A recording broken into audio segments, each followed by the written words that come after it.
some applications of trigonometry. Hello, थोड़ा सा लंबा अंतराल हो गया और समर वैकेशन के बाद ये हमारी क्लास आज स्टार्ट हो रही है। इसके पहले हम लोगों ने ट्रिग्नोमेट्री को पढ़ा था। आज हम उसके एप्लीकेशन के बारे में पढ़ेंगे। आप सब देख सकते हो बोर्ड, आपकी क्लास में नया बोर्ड लग चुका है ना। व्हाइट बोर्ड हो गया है, ग्रीन बोर्ड जो है वो चेंज हो गया है व्हाइट बोर्ड में, लेकिन आप लोगों की कमी अभी भी है। देखिए हमारी पूरी डेस्क और बेंच सब खाली पड़ी हुई हैं आपके इंतजार में, और जैसे ही हमारे स्कूल स्टार्ट होंगे तो जरूर हम लोग एक दूसरे से इंटरेक्शन कर सकेंगे। फिलहाल हमारा इंटरेक्शन आपस में होगा थ्रू मोबाइल, और इस वीडियो के साथ हम एक दूसरे को अपनी अपनी बात को समझ पाएंगे। आप लोग मेरे वीडियो को देख रहे हैं, यदि किसी को कोई डाउट होता है तो हमारा जो ऑनलाइन टाइम टेबल है उसमें हमारा टाइम जो दिया हुआ है क्लास 10th के लिए, उस टाइम पर आप मुझे फ़ोन करके या वीडियो कॉल करके अपनी कोई डाउट या कोई प्रॉब्लम को भी पूछ सकते हैं। Okay students, now we start the new chapter and its name I again repeat, some applications on trigonometry. Trigonometry के कौन कौन से एप्लीकेशंस हैं, उसमें दो वर्ड्स बहुत इंपॉर्टेंट हैं और उनको हम देखते हैं। पहला फिगर जो आप देख पा रहे हो, angle of elevation. Angle of elevation से मतलब ये है कि जब आप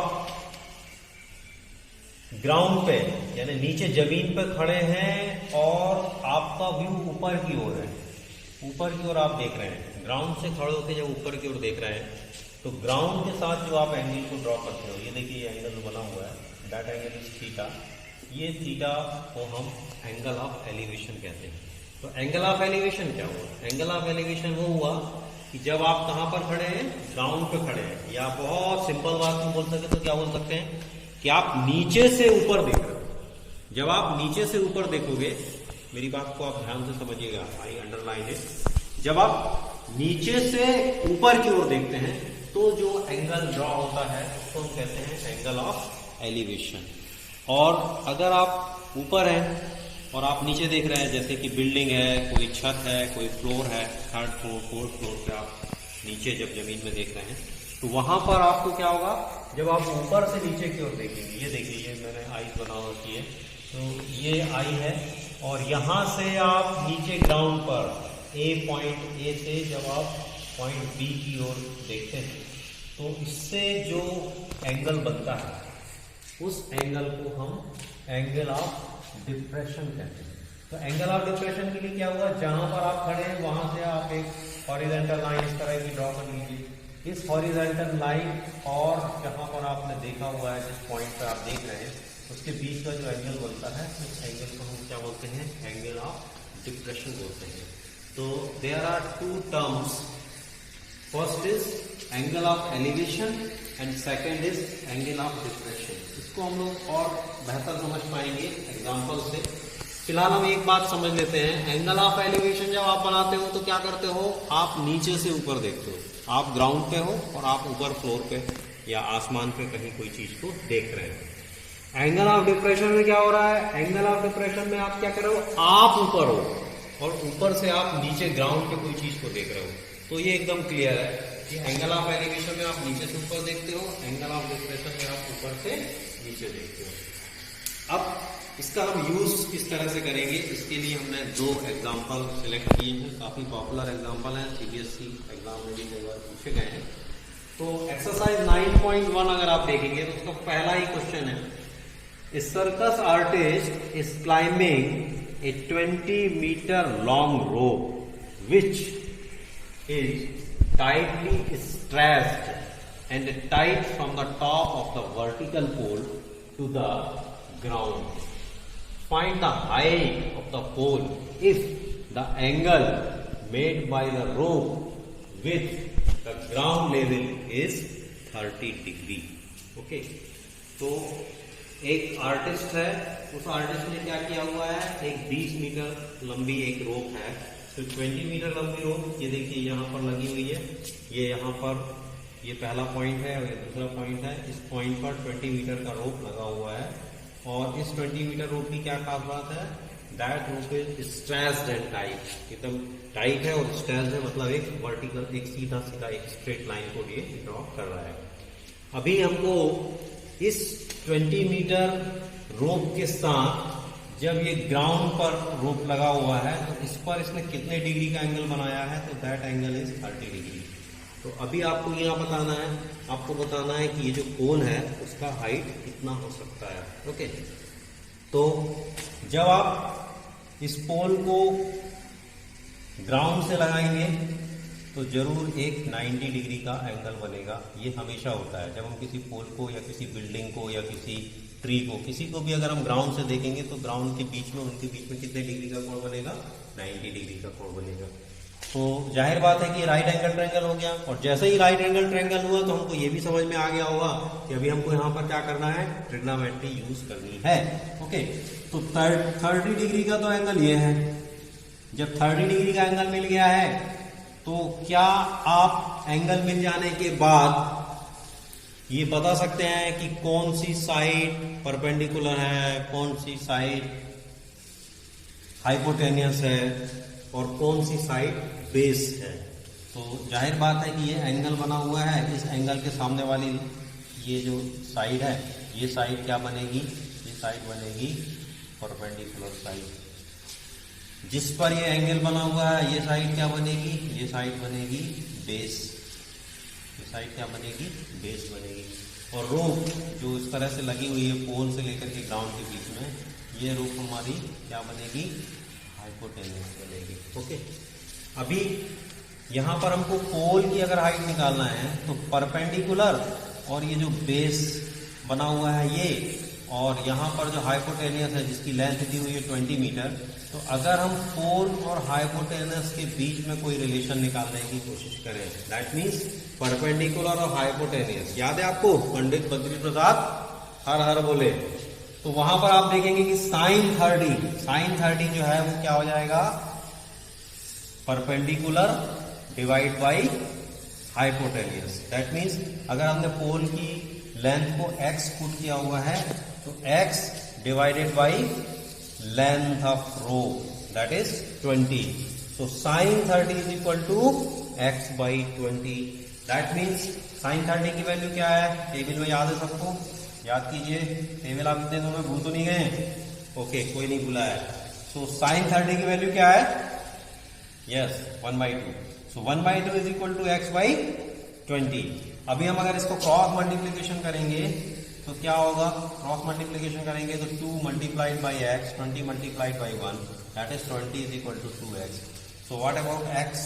x that means x is equal to 20/2, 2 1 जा और 2 10 जा। So the height of pole is 10 metre. Easy था, समझने की बात है। यूज क्या कर रहे हैं हम, एंगल ऑफ एलिवेशन यूज कर रहे हैं, ये आपने समझा। Okay, now come to another example. This example is also very famous. A tree breaks due to storm and the broken part bend so that top of the tree touches the ground, making an angle 30 degree with it. The distance between foot of the tree to the point where the top touches the ground is 8 meter. Find the height of tree. Okay. तो अभी इसको हम समझते हैं। एक tree है जो क्या किया है, स्टॉर्म की वजह से ब्रेक हुआ है, और ब्रेक होने से ये देख सकते हैं आप, ये पूरा ट्री था, यहाँ से लेकर के ये पूरा यहाँ तक एक पूरा ट्री था। इसको अगर आप स्टॉप करेंगे तो ये इस तरह से ऐसा खड़ा हो जाएगा ये ट्री। तो ये ट्री क्या हुआ, यहाँ से ब्रोकन हुआ है, इसका स्टॉर्म से ये ब्रेक हुआ है, और यहाँ से बैंड होता हुआ कहाँ गया है, ग्राउंड पर, इसका टॉप ग्राउंड को टच कर रहा है। ये देखिए छोटा सा मैंने ट्री जैसा शेप करके बना रखा है, ट्री है। ओके, अभी क्या करना है हमको, अभी हमको बहुत सारी चीजें इसमें से कैलकुलेट करनी है, जैसे कि ये टॉप जो है ट्री का ग्राउंड से कितने डिग्री का एंगल बना रहा है। so that is 30 degree. So 30 is the angle of elevation. Is it clear? अच्छा, इसके बाद क्या हुआ, ये पेड़ यहाँ पर था, ये ट्री यहाँ पर था, और यहाँ से ग्राउंड लेवल पर जहाँ पर इसका टॉप टच कर रहा है, इसके बीच का डिस्टेंस हमको कितना दिया हुआ था इन आवर क्वेश्चन, 8 मीटर. ये देख सकते हैं आप, 8 metre. So this value is 8 metre. अभी हमसे क्या पूछा गया है, अभी हमसे पूछा गया find the height of the tree. इस ट्री की हाइट क्या होगी ये हमको पता करना है. तो हाइट क्या निकलेगी, हाइट निकालने से पहले जैसा हमने आपको बताया कि अभी यहाँ पर ग्राउंड पर ट्री अगर स्ट्रेट बना है, दैट मीन्स ये कितने डिग्री का कोण होगा, कितने डिग्री का एंगल होगा, दैट इज 90 डिग्री.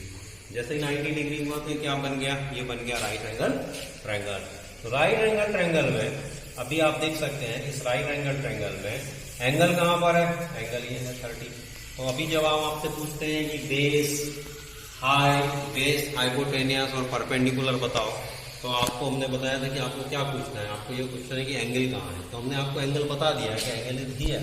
यदि एंगल यहाँ पर है तो क्या होगा, इस एंगल के सामने वाला ये परपेंडिकुलर बन जाएगा, ये वाला पार्ट जो है ये बेस बन जाएगा, और ये क्या रहेगा, हाइपोटेनियस रहेगा. अभी आप देख सकते हो क्योंकि ये जो परपेंडिकुलर है ये और हाइपोटेनियस वाला पार्ट ये, इन दोनों को अगर हम ऐड कर दें, that means P plus H करें, तो हमको क्या मिलेगा, तो हमको मिलेगा लेंथ ऑफ ट्री, जो हमको फाइंड आउट करना है. Okay, now come tan 30 is equal to tan theta. आपको याद है ना, perpendicular divide by base. So tan 30 is equal to P upon B. What is the value of P की value तो हमको पता नहीं है, तो P एज इट इज है. और the value of B that means base, ये जो हाइट यहाँ से ग्राउंड से लेकर के ग्राउंड लेवल पर जो टच कर रहा है, यहाँ से लेकर के जो हमारा ट्री है इसके बीच का डिस्टेंस 8, तो P अपॉन 8 हो गया.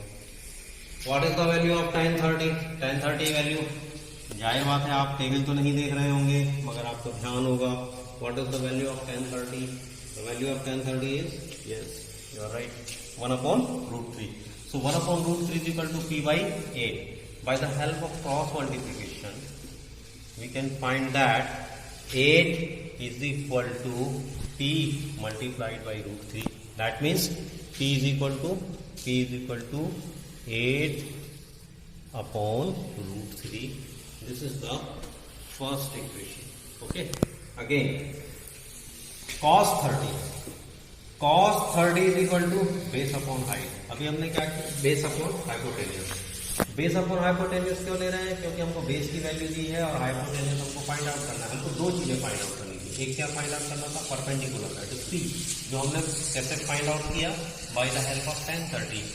और दूसरी चीज हमको क्या निकालना है, हमको हाइट भी पता, सॉरी हाइपोटेनियस भी पता करना है. हाइपोटेनियस फाइंड आउट करने के लिए हमको क्या करना पड़ेगा, हाइपोटेनियस और बेस का रिलेशन किसका है, तो cos 30 is equal to base upon hypotenuse. What is the value of cos 30? Cos 30 की वैल्यू क्या है, आपको याद है, √3/2. √3/2 is equal to base, that is 8 upon hypotenuse h. By the cross multiplication करेंगे तो क्या होगा, 8 to the 16 और h into √3. So h into √3 is equal to 16. That means h is equal to 16 upon √3. अभी हमको h मिल गया है. What is the value of h? h is equal to 16 upon √3. And what is the value of p? This is value is from equation number 1. That is p is equal to 8 upon √3. Now at equation number 1 and 2. That means P plus H is equal to 8 upon √3 plus 16 upon √3. That is P plus H is equal to 24 upon √3. 24 upon √3 को क्या कर सकते हैं, 3 multiplied by 8 divided by √3. 3 को लिखा √3 multiplied by √3 multiplied by 8 divided by √3. √3 cancel हो गया. So we can find the value 8 √3, which is the height of the tree. Okay, so exercise 9.1 के जो बाकी क्वेश्चन हैं, ये फर्स्ट क्वेश्चन था और क्वेश्चन नंबर 2 हमने सॉल्व करके देखा. बाकी क्वेश्चन भी अब आप अपने होमवर्क में लीजिए और इनको करने की कोशिश कीजिए. इनमें जो क्वेश्चन अगर आपको ऐसा लगता है कि कोई टफ है या आपको ऐसा लगता है कि उसको समझने की आवश्यकता है, तो वो आप मुझे मैसेज करके बताइए, तो हम उस क्वेश्चन को भी ब्लैक बोर्ड में, व्हाइट बोर्ड में सॉल्व करने की कोशिश करेंगे। Okay, thank you.